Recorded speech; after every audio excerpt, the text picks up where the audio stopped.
So the vision, keeping the main thing the main thing. Thank you. Keeping the main thing the main thing. We all know what the vision is, and we heard it, so I'm not going to bore you on that. I'm not here to do that. I'm here to, once again, to get you to think differently about everything that it is that you do. But in those visions is a lot of fluff, right? Because you're going in and you're getting all these other things. Have any of you ever heard of Maslow's hierarchy of needs, right? So you heard of Maslow's hierarchy of needs. And then you look at the first level of it, food, clothing, and shelter. You got people that have businesses that are infants, and they're talking about giving back. It's not reality, right? You have to first stabilize the business, right? So here's the thing. Keeping the main thing is ultimately every single thing that you should do should support that. Whether you're going to grow, scale, or whatever the case may be, you'll find that 80% of the things that you're doing, it was the latest buzzword in business. You got it out of one of these conferences. And the thing is what we're going to instill here is we're going to instill a good framework. It's not that you're not going to make the same mistakes. And it's not that you're going to stop trying new things. But what you are going to do is you're going to hold them accountable, and you're going to monitor them, and you're going to cycle them out as fast as you cycle them in if they don't serve the business, if they don't serve the vision. Everything has to go in there. We got to keep the main thing, right? So you got the mission, the vision, and you have your core values, right? Identify your mission, vision, and core values, right? We got another exercise in here. I want to go in here. I want to give you guys a cool tool, because one of the things about the vision and core values is a lot of times people come in. Does anybody have core values in their company in here? Right? You have core values in your company. You hire, fire, reward, praise, the whole drill by them, right? Are they your guiding, beaming light? Guess what? Sometimes they need to change if they're not really in line with where you need to go. And one of the biggest things that I noticed that people have a problem doing is they make the mistake of permission to play and core values, right? Honesty is not a core value. It's permission to play. And we'll get into that, right? Integrity is not a core value. It's permission to play, right?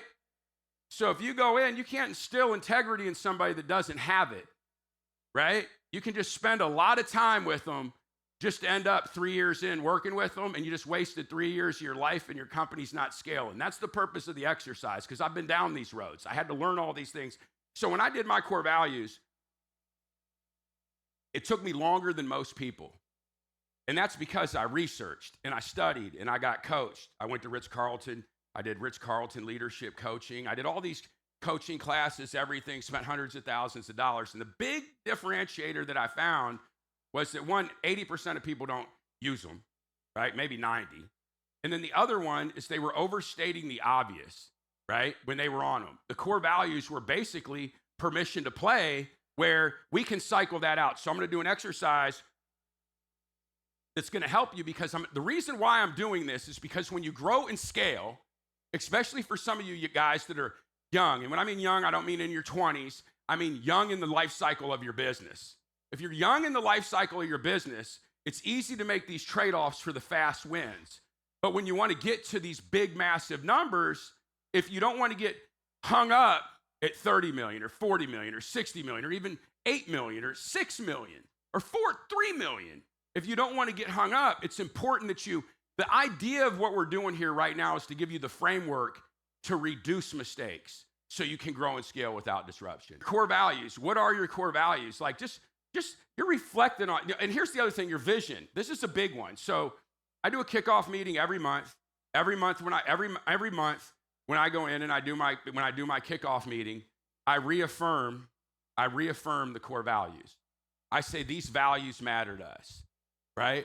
And our mission and everything is to develop ethical leaders while serving the community of the people, whatever we serve in whatever business it is. But the thing is to develop ethical leaders. So we create a culture to where ethical leaders matter. But now here's the thing. I'm on judgment every day, all day long. So I can say or do whatever I want. For some of you that see my content and you don't know the inside of Joey Batista, the reality is this. The reason why I can operate the way that I can operate is because every single person in my company knows that I operate with the highest level of ethics, right? And when you have to compromise who you are as a person in your business because you're not operating ethically, it's a problem, right? Because a lot of us I've been there where you had to tiptoe, oh, well, you know, they know this or they do that or this could be a problem. No, it's everything out all the time. I live in a glass house. I live in a glass house with glass tables, with glass drawers. You can see it all. You can see it all. It is what you want it to be. So that's the thing. Is it communicated on a consistent basis, right? And most of the time, this represents the biggest opportunity for growth and scale because the leader has to develop at such a high level to live in that glass house. It becomes crazy, you know? But once again, if you seek growth and development and you seek challenge, part of me coming in here with the intention thing is that's holding me accountable. That's an accountability thing. That's a dangerous exercise to come into a room of people and do, right? That's a dangerous exercise because it could go either which way. You guys had a lot of amazing things. You did really good answers, but it could go either which way. So here's the thing. Is it communicated on a clear basis? And then what are your core values? Just reflect on them. Do they matter? Are they in line with where you want to go, right? So here's the thing, and I'll talk about it when we get down here. So clarity of vision, your goal, right? Here's the thing. What's the main thing? The book that I'm going to recommend here is The Goal, right? And how do you pronounce his name? Elias? No, not Elias. Eliyahu. How is it? Eliyahu Goldratt. Have you guys ever read the book called The Goal? You read it? No? The Goal is without a doubt, so it goes back into the 80s and it started. It's been getting modified every there. But he goes in and it talks about manufacturing. Here, let me go in here. Let me save that real quick. So what are you currently doing that's not helping you achieve? Okay, so here's the thing. Clarity of the vision, right? The goal is keeping the main thing, right? Like we go in, and this is one of the ones we'll talk about it more, but everybody's like, this is my favorite one that I love hearing. What do you think? Does anybody want to guess what the number one line of a struggling sales team is? Leads are no good. Leads are no good. The leads are no good. That's it. But what's the solution? What's the leader do that's the solution? Qualify the leads. Find a way to qualify the leads. And how do they qualify them? Better marketing. Well, they do that either which way. But the solution, this is the most failed solution. Did you have something you wanted to say? No? This is the most failed solution. The most failed solution to trying to solve it is, I got this new piece of AI. Right? It's literally, I'm like, oh man, how much do I like this guy? Because he's not going to like me after I say what I'm going to say. Right? But it is, because we don't know, right? Like we're going in there. And one of the things, I'll save that, I'll save that. But the thing is you're going to have to go in here and remember in the goal, remember this. Is the goal to raise top line revenue, right? And increase net profits? We're business. This is entrepreneurs. We're entrepreneurs here. The goal is to raise top line revenue. And if we achieve that, we can save the world in any capacity that we want. Our give back can be whatever we want to be. I'm not saying don't give back, but I'm saying we're laser focusing in on the money here. I'm not discounting the money today, right? The goal is to raise top line revenue, and when that revenue goes up, profits should go up because we should be creating efficiencies along the way. So usually what happens is that doesn't happen, right? And things begin to struggle, right? So you have to ask yourself, what are you currently doing that's unnecessary technology, unnecessarily employees? That's one of the things they talk about in the book of The Goal. The guy comes in, he's like, it's a manufacturing plant. He's like, we got all this great technology. He's like, did you reduce your employee expense? Well, no. Are you producing it anymore? No. Right? Is profitability increased? No. So it's like, this is the idea that you have. Like when you introduce something into your business, did you get a return? Did you get a return? You spent $150,000 last year on leadership. Do you have better leaders? Do you? You didn't spend $150,000 a year. You have better leaders, right? The thing is that's how you have to think about it, right? Because here's the thing. There's a lot of stuff that comes along, especially for you young entrepreneurs. Keep in mind, when I say young entrepreneurs, you could be 60, and if you started 3 years ago, that's a young entrepreneur. You're scratching and you're crawling, and you want the answer. You want the breakthrough. You want the next level. And then everybody comes in with these fillers and all these answers. And the reality is you're responsible. You're responsible for your health. You're responsible. Listen, you got the best doctor on the planet. Good. You're responsible for your health. You got the best financial planner, you're responsible for your money. You know, you got the best leaders in your company, you're responsible for your company, right? Go ahead. So there's something my dad told me a long time ago. He said, take care of your business or somebody else will, and you won't like how they do it. That's absolutely right. That's absolutely right. That's absolutely right. So the thing is once again, what I'm trying to do here, what my goal is here right now for you is to get you to think differently. You have all this foundational knowledge. Are you executing at a high level? Right? It's January 11th. That's what we're doing. We got to come in, and we're going to continue hearing this. So the question would be, what unnecessary technology do you do? Let me ask you a question. I know we got some smart guys in here. So if you're at a $10 million in sales, does anybody in here know what the average technology stack is? How many different technologies? Technology stack is all your different technologies in the business that you don't know.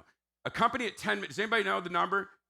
A company with $10 million on average has 13, 14 different technologies in them, right? Of which 4 or 5 of them are not being used and or they're burdening the team. The team is now mad at you because you tried to offer them a technology solution that doesn't work. This is factual. When I'm sharing you right now, you look up Harvard Business Review, you can look up anything. This is the information that matters, right? So for a lot of you, depending on where your thing we're at, you can get your money back today going back and say, what technology am I going to remove from the business?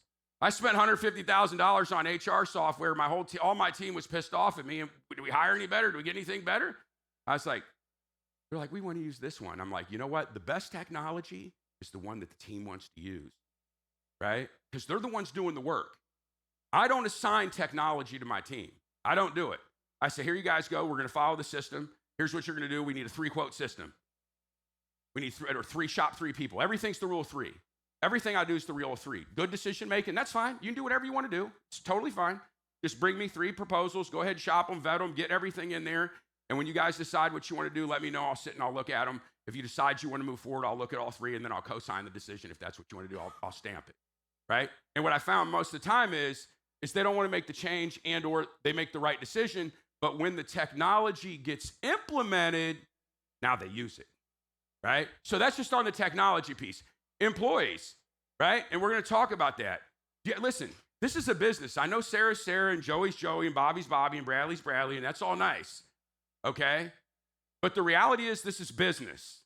And if somebody's not serving your business, you eventually, back to the thing, somebody else will take care of your business, right? Business is a blessing, man. It's a real thing. You have to be prudent, especially in January, okay? Going into the year, right? What unnecessary people do you have? And maybe some of that, what we're going to get in here later today, is how do you communicate that? Maybe some people are necessary and it's what you're doing that doesn't matter. But either which way, and then marketing. We'll get into employees, marketing, and processes. Even as we were going through here pitching this, we were like, you know what? We got to change this process. What do you do? Well, we're taking it from 6 steps to 5. Right? We just improved it just by doing it. That's why service is so good. See, I serve and then it makes my companies better and everything happens and everybody gets better all the way. Team gets better. Now I got one platform to coach and develop my team while I'm coaching and developing the world. So my team, when they don't want to listen to me, I just bring them in and they see me coaching you guys listen. My team listens better. That third party thing we were talking about, Chris.